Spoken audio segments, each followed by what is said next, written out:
Hey folks, Mike Dawkins from Worldcast Anglers here with your Jackson Hole fly fishing forecast for the first weekend of August, the 6th and the 7th. July screamed on by. We're halfway through summer. As you can tell, we've got a big weather event coming through right now. Overcast skies, cool daytime temperatures, rain, precip, and we love it. We couldn't be any better, for a midsummer rainstorm. It gets the fishing going, it cools things off. It recharges our rivers and our streams, and it recharges us. Everyone in the fly shop today, these are the days when, there's folks come in and they're like, are we going fishing today because it's raining? And you're like, absolutely, because we want to be out there. We're sort of slobbering at the bit to get out on the water right now because we know the fishing's good. It's darn good. Big foam fishing, streamer fishing, small dries. The trout are loving it. We're loving it. So it's all good. Looking into this weekend, let my paper's all wet from the rain. Looking into this weekend, we're supposed to have this weather, for most of Thursday, Friday, and on Friday it's supposed to taper off. Saturday we're looking at 74 and 48 and partly cloudy. Sunday 69 and 46 with some scattered thunderstorms. So this monsoonal moisture is definitely going to stick around for a little bit and cool us off from those days in the high 80s and low 90s that we were sort of getting sick of. Palisades Reservoir, 77% of capacity. Jackson Lake's holding strong at 87% of capacity. The South Fork of the Snake, 9,950 CFS coming out of Palisades Dam, 10,400 CFS there on the lower river. We were starting to see our dry fly fishing slow down a little bit, as customary it would at the end of July and beginning of August, but I think this is going to kickstart it up into high gear. We'll probably see the start of the first couple of mutant stones on the lower river. We should start to see, those are the Classinia stoneflies with the short wing case. So make sure that you're skating those big foam bugs around, those water walkers, Chernobyl bugs. Get on the water really early, get off the water early. That's when those fish are those bugs are the most active. PMD fishing has been pretty darn good too, and our caddis fishing has been exceptional these past couple weeks. With this cloud cover, I'd throw in some mahoganies, I'd throw in some blue wing olives with some of these cooler days. Not to say that you're going to see prolific, hatches of both of those bugs, but they're going to be out in this weather these next couple of days.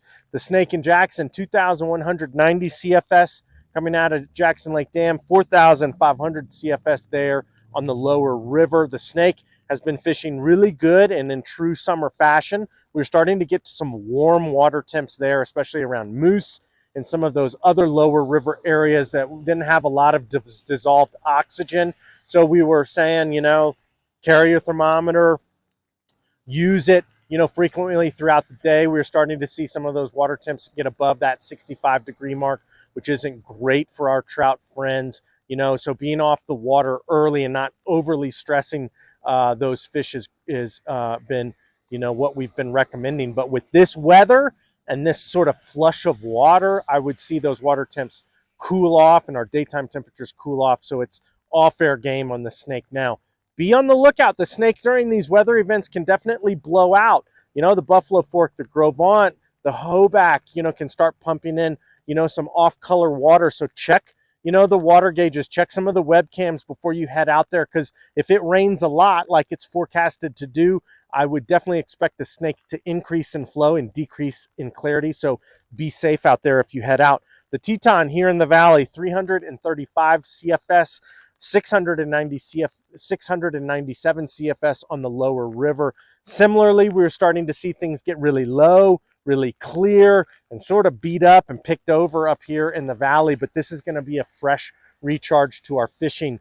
Definitely PMDs, definitely caddis, and similar to a lot of rivers, I'd start throwing some hoppers and some terrestrials and beetles and ants in there and start using those in those midday doldrums, sunny, bright, warm, breezy conditions. Start throwing some of those hoppers and some of those terrestrials. The lower river has been definitely getting warm in the afternoons, but similarly, I think this will freshen things up. We'll get a nice little pulse of water, as well as some cooler temperatures to cooler air temperatures that will naturally cool some of those water temperatures. We're in primetime season for our DIY walk wade fishing, tributaries, creeks, namely, you know, Grovant, Hoback, Grays, any of those things. Now's the time to check those out. So if you're sort of sick of some of the boat ramp traffic or the river traffic, pack a lunch, pack a bag, pack your bear spray and some pucks of flies, dry dropper style, attractor style bugs, and have fun, you know, going and exploring some different areas. Flat Creek opened on the 1st of August, and reports coming back from there were pretty darn good.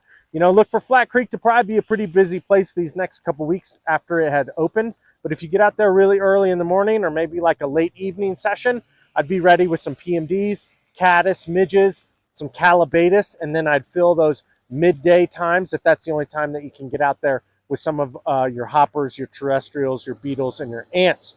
Fly Shop Happy Hour, Friday. We've got buy one, get one free dozens of flies. This week, we've got 25% off our summer fishing footwear. We've got 60% off of our sail racks. We've got dollar tall boys for those 21 and up. So break out the rain gear. Monsoon season is here. Couldn't be more excited about it. Thanks for tuning in. Have a great weekend out there on the water. Catch some fish, bundle up, throw on your rain gear, and get after it. We'll see you here next week.